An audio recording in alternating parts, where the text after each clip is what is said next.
My name is Eleanor Hayes now, though for 47 years I was Eleanor Whitfield, and for most of those years I wasn't really Eleanor anything. I was Ray's wife. I'm 88 years old. I was born in 1938 in a little town in Ohio where the train came through twice a day and the whole street could tell whose bread was in the oven just by the smell coming out the kitchen window. I'm going to tell you something today that I have never said out loud to another living soul, not to my 3 children, not to my sister, God rest her, not to the pastor who sat with me, not to the oldest friend I had. I carried it by myself for 20 years, the way you carry a stone in your coat pocket so long that you forget it's even in there, and you just walk a little crooked your whole life and never know why. When my husband died, I felt free. There, I said it. And the sky didn't fall, and the Lord didn't strike me down. And I'm still sitting here in my own kitchen with my own cup of coffee, going cold at my elbow. But you have to understand what those words cost me. For 20 years, I believed I was the worst woman who ever lived. A wife is supposed to fall apart when a husband dies. A good wife wears black and cries at the grave and can't sleep on his side of the bed.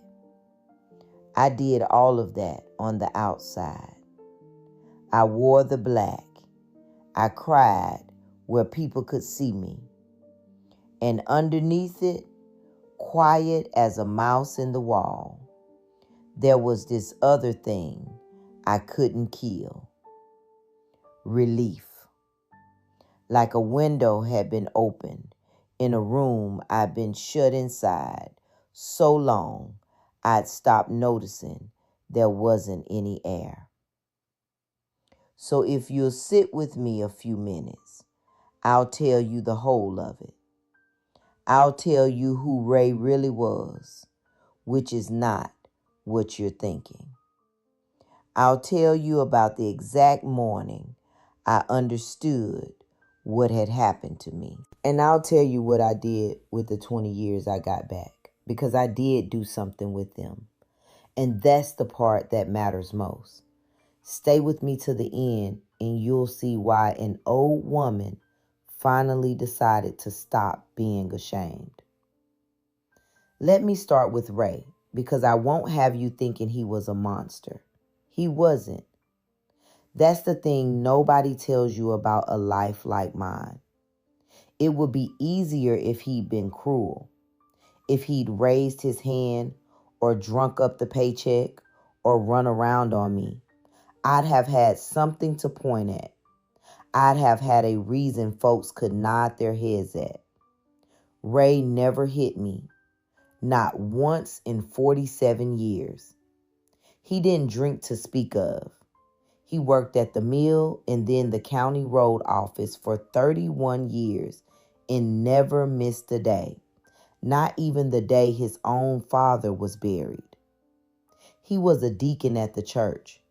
He fixed the neighbor's fence for free. When he died, the line at the funeral home went out the door and down the block. And every last one of them shook my hand and said, "Eleanor, you were married to a fine man. A fine man." And they were right. That's what made it so hard to explain, even to myself. Ray was a fine man who took up all the air in the room, every room, for 47 years. He decided where we lived, and he decided what we bought. and he decided who we saw and what we did on a Sunday. Not with his fists, with his certainty. He was so sure of everything all the time that there was just no space left over for me to be sure of anything. I'd start to say what I thought, and he'd already be talking, kindly, patiently, telling me what I actually thought. And after a while, you stop starting. I had opinions when I married him. I was 20 years old. It was 1959. And I had opinions and a laugh people said carried clear across the church social. I wanted to see the ocean. I'd never seen it. I used to say it to him early on, Ray, take me to see the ocean someday. And he'd say, what do you want with the ocean, Eleanor? It's just a lot of water, and it's a long way to drive. And he wasn't being mean. He truly could not understand why anyone would want a thing he didn't want. So we never went. 47 years, and I never saw the ocean because Ray couldn't see the point. There was a yellow dress once. I want to tell you about the yellow dress because it's a small thing, and the small things are the whole story. I saw it in a shop window in 1963. Butter yellow with little covered buttons up the front. I stood in front of that window like a girl, and Ray came up beside me and looked at it and said, that's awful loud for a grown woman, Eleanor. That's all. That's awful loud for a grown woman. And I never bought it. I never even went back to look at it again. I just quietly agreed that I was the kind of woman who didn't wear yellow, and I put on the gray and the navy and the brown for another 40 years. And I told myself that was who I was. You see how it happens? It isn't one big thing. Nobody comes and takes your life away all at once. It goes a teaspoon at a time, so slow you'd swear nothing was ever taken at all.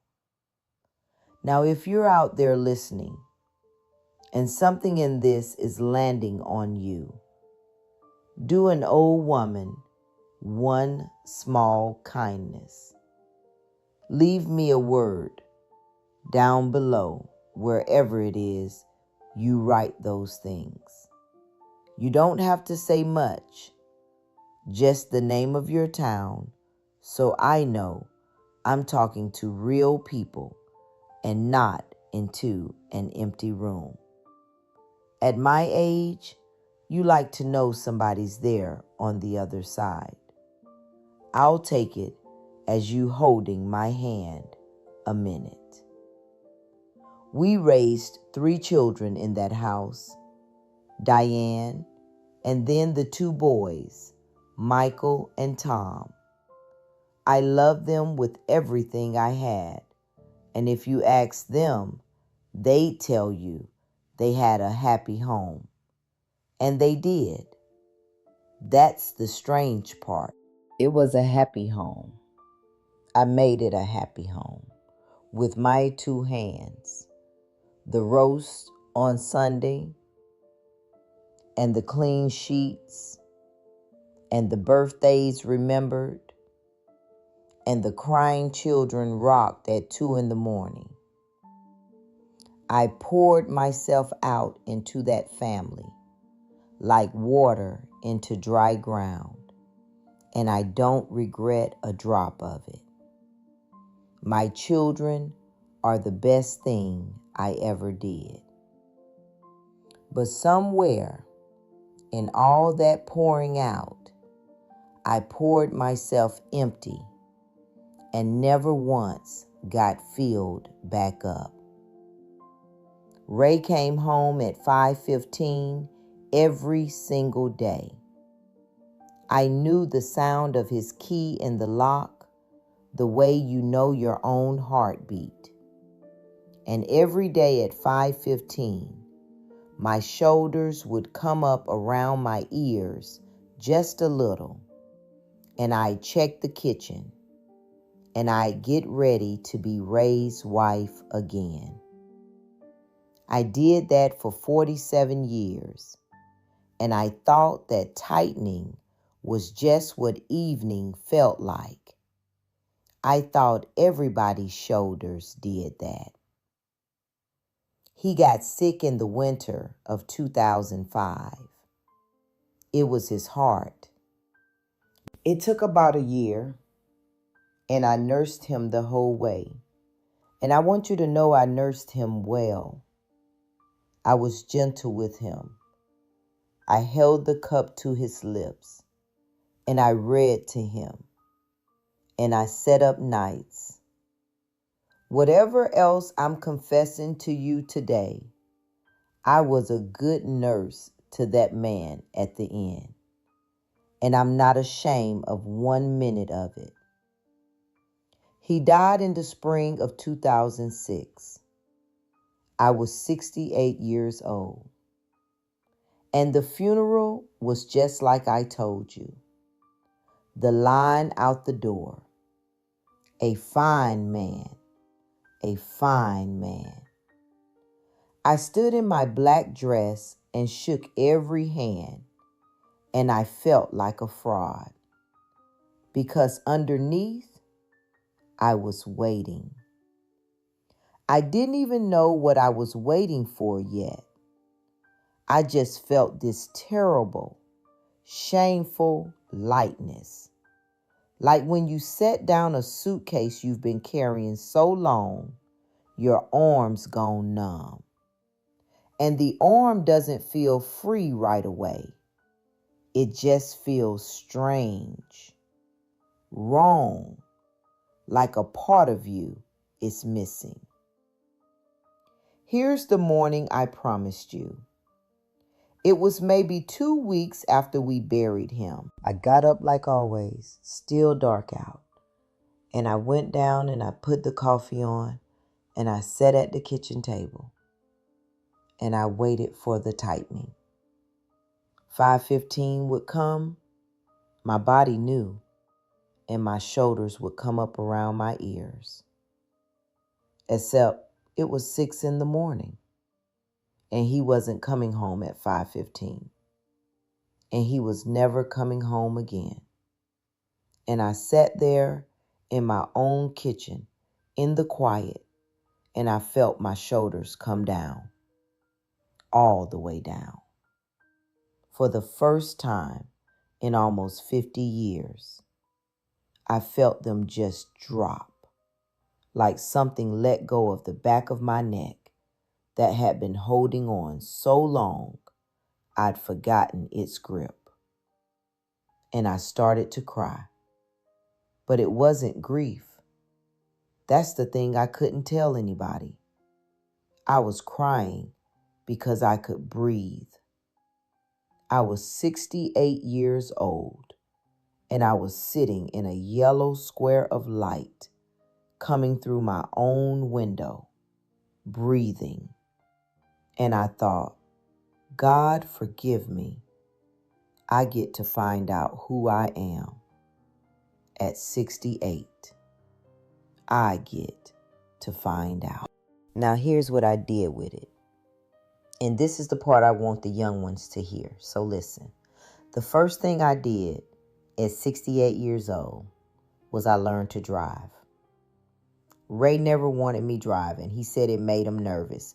So I've been a grown woman my whole life waiting on other people to take me places.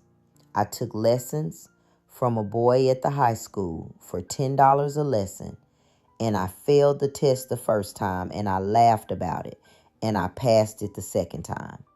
And the day I drove myself to the store and back alone with the radio on and nobody telling me the point of anything, I felt like I'd robbed a bank and gotten clean away.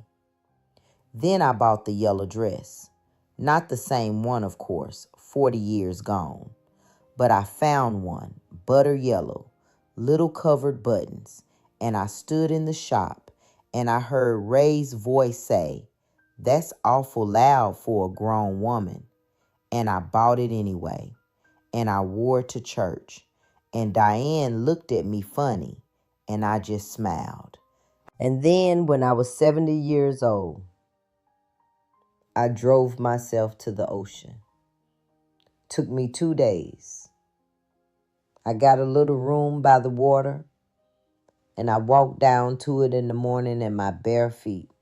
An old woman, 70 years old. And I stood in the cold surf, and I laughed, and I cried all at once. And I said out loud to nobody, "Well, Ray, it's a lot of water, and it was a long way to drive. And you were wrong. It was worth every mile." I painted after that. Bad paintings, seascapes mostly, hanging all over this house right now. Crooked and cheerful. I made friends, real ones. Women who'd sit up till midnight over cards and say what they thought. I said what I thought out loud and found out I still had a laugh that carried. 20 years I got. 20 years of being Eleanor. Same as the whole first stretch of my grown life. Near enough. A whole second life sitting there waiting for me on the other side of a grave. And I almost didn't let myself have it because I was so busy being ashamed of how it started. So let me tell you where I finally came out after all these years of carrying that stone.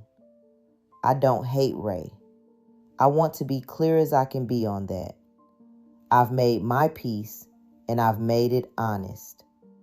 He was a man raised by men who were raised by men, and not one of them ever told him a wife was a whole person with an ocean inside her. He did what he was taught.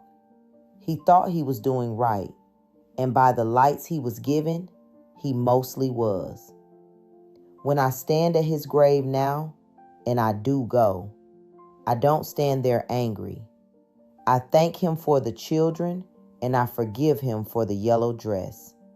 And I forgive myself, which took longer, for handing myself over a teaspoon at a time and calling it love. Because here is the thing I understand now that I'd give anything to have understood at 20. I didn't need him to die to be free. That's the tragedy of it, and I won't dress it up. The window was never locked. I could have opened it any morning of those 47 years. I could have bought the dress. I could have learned to drive. I could have said, "Ray, we are going to see the ocean," and driven us both. He might have grumbled the whole way, but he'd have gone. I never gave him the chance to, because I never gave myself the chance to. I disappeared, and then I blamed the room for being empty. So when I tell you I felt free when he died, hear the whole of it. It wasn't that I'm glad he's gone. It's that I grieve more than anything all the years I spent already gone, while we were both still living. That's the real loss. Not him, me. And that's why I'm finally saying it out loud. At 88, into whatever this is. Because somebody out there is disappearing right now, a teaspoon at a time, telling themselves it's love, waiting for something to end so they can start. Don't you wait like I waited. Don't you make the other person die so you can live. You go buy the loud yellow thing today. You go see your ocean while there's two of you to see it. You say the thing you actually think out loud at the kitchen table tonight. If you've come with me this whole way, then you and I are the same kind of soul, and I'd be glad to have you stay. Follow along here if you want more of an old woman's honesty, and tell me down below, what's the one thing you keep saying you'll do someday? Say it where I can see it. Sometimes writing the someday down is how the someday finally comes. I'm going to finish my coffee now. It's gone cold, but I'll drink it anyway. In my yellow dress, in my own kitchen, in the quiet I waited 88 years to learn wasn't empty at all. It was just mine. My name is Eleanor. Thank you for sitting with me. Go on now and live while you're living. Don't wait for the window. It was never locked.